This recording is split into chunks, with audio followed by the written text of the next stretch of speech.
यो चाहिँ घाचोक भन्ने गाउँको माहौल हो हैन यस्तो बवाल ठाउँ रहेछ ओहो कुरै नगर्नु हेर्नु न यस्तो ग्रिनरी अनि तपाईको पातलो पातलो बस्ती मज्जाको फाँट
यहाँको एकदम साङ्ग्रो खालको बाटो छ होइन बाटो यही रहेछ खास मैले देखाउन आएको छैन यहाँ होइन तर मेरो प्रब्लम चाहिँ के छ भने म यहाँ फसिसकेँ अब I can't go back I have to go go go go in any यहाँ चाहिँ दामी छ यहाँ मुनिबाट चाहिँ पानी गइरहेको छ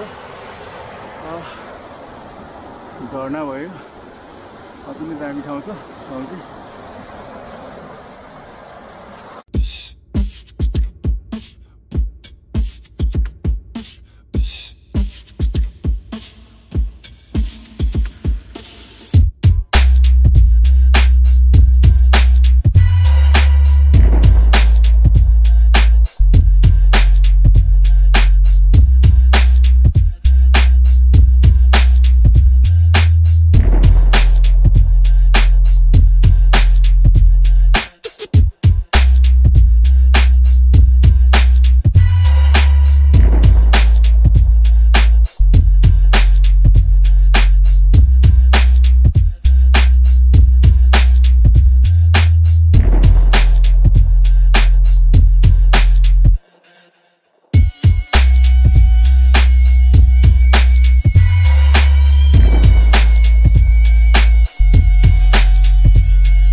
साथीहरूसँग घाटचुकमा साथीहरू भेटेको अब भाइ बहिनीहरू साथीहरू जे भनिदिने एउटै हो ल सबैले हाई भनिदिनु नि त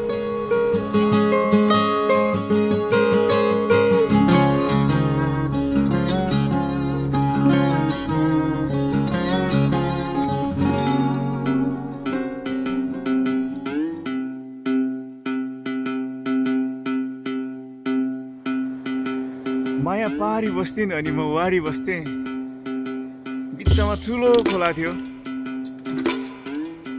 अनि त्यसपछि हामीले आँखाले हेरेर चित्त बुझाउने दिन पनि थियो होइन तर आजभोलि पुल बनेको छ हाम्रो मायाको मिलन गराइदिन पुल बनेको जस्तो भइरहेको छ र अब मायालाई भेट्न जाउँ होइन पुल पारी यो चाहिँ मैले त्यत्तिकै भनेको है फेरि यसमा कुनै सिरियस कुरा छैन पारी माया पनि छैनन् होइन म एक्लै छु त्यो रमाइलोको लागि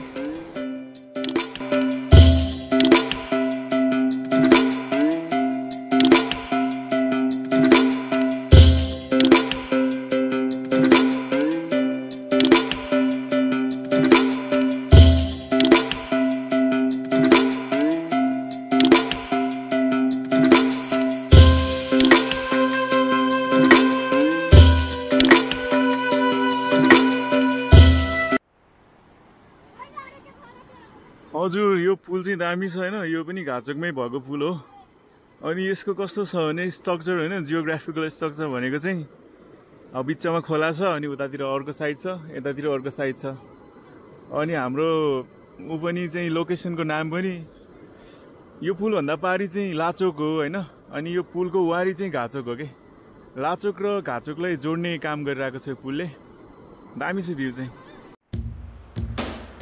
मान्छेहरू भन्ने गर्थे याद त्यसको पनि गरिन्छ जो संसार नै छोडेर हराएको हुन्छ। यी दिदीले घाँस काटेको देख्दा कुनैको याद आउँछ। सँगै मिलेर घाँस काटेको, मिठो सपना बोकेर लैनो भैँसी पालेको अनि त्यसैको दुध बेचेर गुजारा टारेको।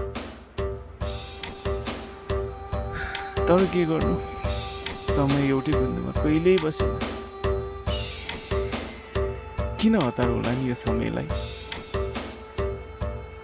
कहिलेकाहीँ त आनन्दले चौतारीको बिसौनीमा बसिदिए नि हुने, मक्क परेर शीतल छहारीमा फसिदिए पनि हुने। उनको माया र समय एउटै रहेछ, साह्रै निष्ठुरी।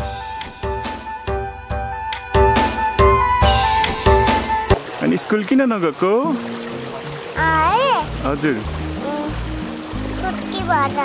किन छुट्टी भएको नि स्कुल? किन थाहा छैन?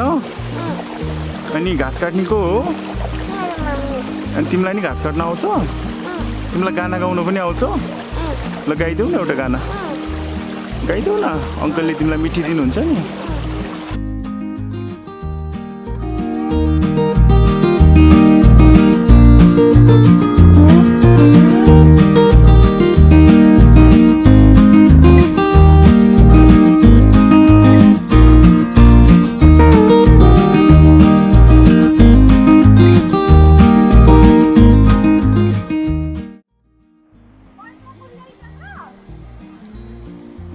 गोधुली साँझमा यो पुलमा बसेर मिठा मिठा कुरा गर्ने मान्छेहरूको खुब भिड लाग्दो रहेछ।